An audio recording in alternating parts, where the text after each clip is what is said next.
감격을 전하고자 하는 열망이 회복된다는 것입니다. 제가 언젠가 설교 시간에 말씀드린 기억이 나는데요. 자, 로마서 1장 15절을 한번 보십시오. 그러므로 나는 할 수 있는 대로 로마에 있는 너희에게도 복음 전하기를 원하노라. 지금 누군지는 모르겠지만 바울은 이 너희라고 하는 이 사람들에게 복음 전하기를 원하는데요. 이게 뭐 기회 되면 전하고 뭐 아니면 말고가 아니에요. 13절을 한번 보세요. 형제들아, 내가 여러 번 너희에게 가고자 한 것을 너희가 모르기를 원하지 아니하노니. 여기 보니까 지금 로마에 있는 너희라고 불리우는 이 사람들에게 바울은 지금 가서 말씀 전하기를 원하는, 복음 전하기를 원하는 거예요. 그런데 이 너희가 누구냐가 8절에 나오는데 깜짝 놀랄 너희예요. 8절을 한번 보세요. 먼저 내가 예수 그리스도로 말미암아 너희 모든 사람에 관하여 내 하나님께 감사함은, 그 다음 보세요. 너희 믿음이 온 세상에 전파되면 어떻게 된 일이에요? 우리는 지금 부산에 사는 예수 안 믿는 우리 큰언니한테 가서 복음을 전해야 된다, 이런 생각을 하는데, 우리는 지금 새생명 축제 가을에 하는 여기에 안 믿는 사람을 전도하려고 복음 전해야 된다, 이런 생각을 하는데, 바울은 지금 예수 잘 믿는 사람, 잘 믿는 정도가 아니고 믿음의 소문이 원근각주로 퍼져나가는 그 사람들에게 복음 전하기를 갈망한다는 거예요. 이게 어떻게 된 일입니까? 지금 서울의 어느 교회가 막 믿음 좋다는 소문이 막 계속 번져나가는데 바울이 내가 너희들이 가서 복음 전하기를 원한다. 제가 생각해 보니까요, 두 가지 이유가 있어요. 하나는 뭐냐, 그렇게 믿음 좋은 소문이 난 그 교회 안에 여전히 복음이 뭔지 모르는 사람이 섞여 앉아 있다는 거예요. 그래서 맨날 자적구원, 뭐 고행 이런 거나 생각하고 맨날 죄책감에 빠지고 이런 분들에 대하여 바울이 가서 복음 전하기를 원하는다는 게. 그리고 또 한 부류는 누구예요? 오늘 여기에 여러분 본당에 와서 예배 드리려고 막 40분 전부터 와서 대기하고 이런 분들에게 해당되는 게 두 번째예요.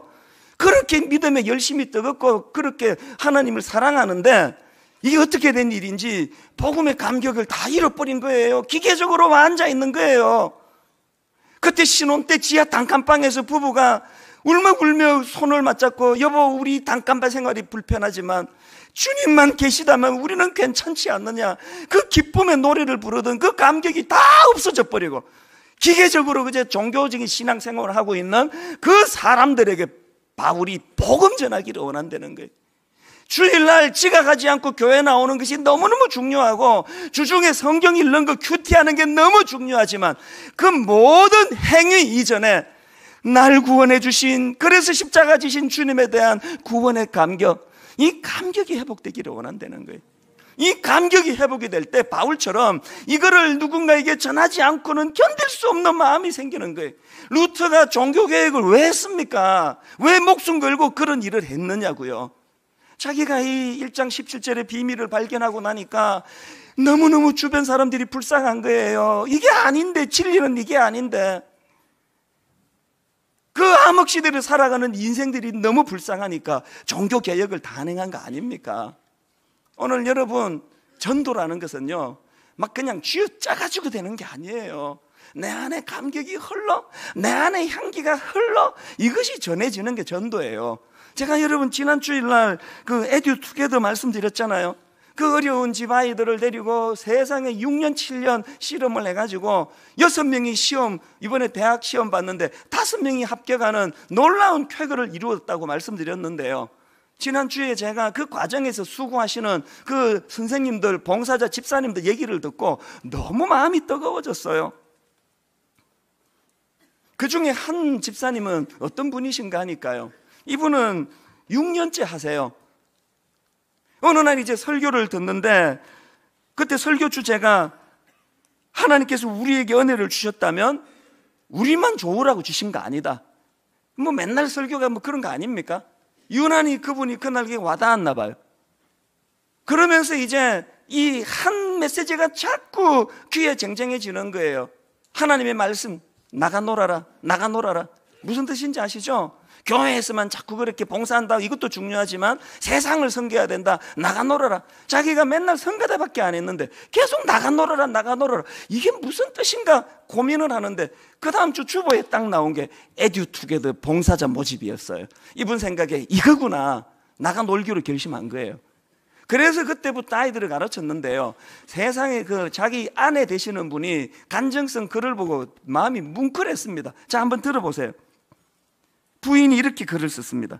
처음에 시작할 때는 중등 학생을 맡아서인지 부담 없이 하는 것 같더라고요.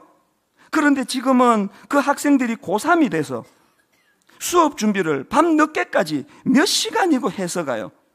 출장 갈 때는 고등 수학책을 한 보따리 가지고 가서 수업 준비를 하기도 하지요. 바쁘고 힘들 텐데 어디서 그런 열정이 나오는지, 이 말이 되는 이야기예요. 회사 일 때문에 바빠 죽겠는데 출장 가가지고 고3에 가르치려고, 그것도 그냥 월급이 나오는 것도 아니잖아요. 호텔에 들어가가지고 고등 수학 가지고 지금 공부하고 있는 이 연세가 좀 있는 이 중년 신사분의 모습이 여러분 어떻게 받아들여지십니까? 이게 자기 아내가 봐도 이 구원의 이 열정이, 바쁘고 힘들 텐데 어디서 이런 열정이 나오는지, 어디서 열정이 나온다고 전 알아요. 원래 복음의 속성이 그런 거예요. 내 안에 구원의 감격이 회복이 되면 그 구원이 흘러가게 돼 있는 거예요.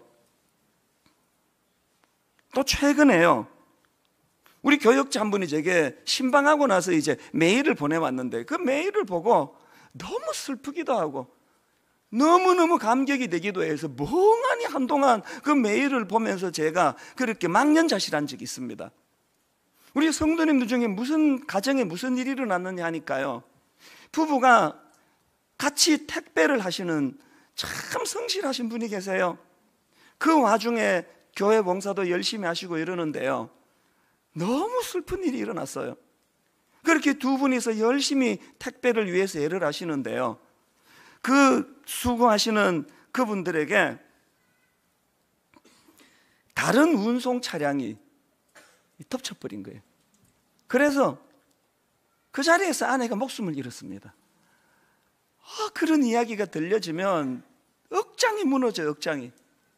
그런데 이제 그 교구 목사님이 그 소식을 듣고 위로해 드리느라고 갔다가 자기가 은혜 받고 와가지고 그거를 못 견뎌서 저한테 메일로 보낸 거예요. 자, 한번 들어보세요. 메일 내용이에요.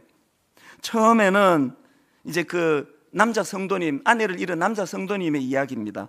처음에는 분하고 원통한 마음에 보험회사 측에 가해자를 만나지 않게 해달라고 요청했는데 계속 마음속에 미움이 사라지고 용서해야 한다는 마음이 들어왔다는 것입니다. 특히 지난주 목사님 로마서 말씀을 통해 크리스찬답게 살자, 이 내용의 설교 말씀을 들으면서 용서하지 못할 그 사람을 용서해야겠다는 마음이 점점 강하게 들어와 그 마음에 순종하여 주중에 가해자를 직접 만났다고 합니다. 만나보니 어린 아이와 장모님을 모시고 살고 있는 38세의 젊은 분이었는데, 가해자 가족들에게 이렇게 말했습니다. 다 용서할 테니 식구들이 모두 교회 다니고 예수님 믿으면 좋겠다. 그 말씀을 하고 오셨답니다. 그 말씀을 듣고 그 가해자 아내와 장모님은 눈물을 흘리셨다고 합니다. 저는 이런 내용의 메일을 보는데 멍해지더라고요. 아침 1부 예배가 끝나고요, 이 메일을 보내주신 우리 교역자가 다시 메일이 왔어요. 이 설교를 듣고 한번 들어보세요. 목사님, 그 성도님께서 가해자 가정을 만난 이후에 몇 주 후에 그 성도님에게 연락이 다시 왔습니다. 가해자 가정이 가까운 교회로 등록을 했다는 것입니다. 아래와 같이 문자를 주셨습니다.